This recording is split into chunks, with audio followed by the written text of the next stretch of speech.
Biz burada bir soru sormak istiyoruz.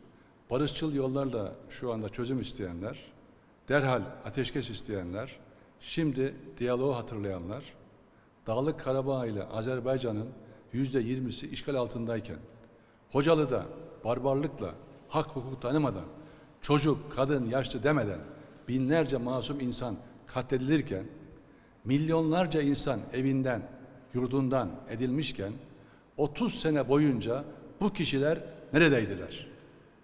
Türkiye, Azerbaycan arasındaki münasebet iki devlet, tek millet münasebetidir. Bunu herkes böyle bilmelidir. Daima kederde ve kıvançta bir ve beraberiz. Bugün de Azerbaycanlı kardeşlerimizin öz topraklarını savunmasında yanlarındayız.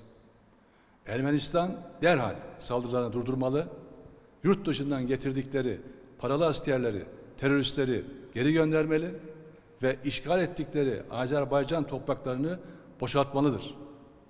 Böylece ateşkesin, barışın, istikrarın önü açılmalıdır.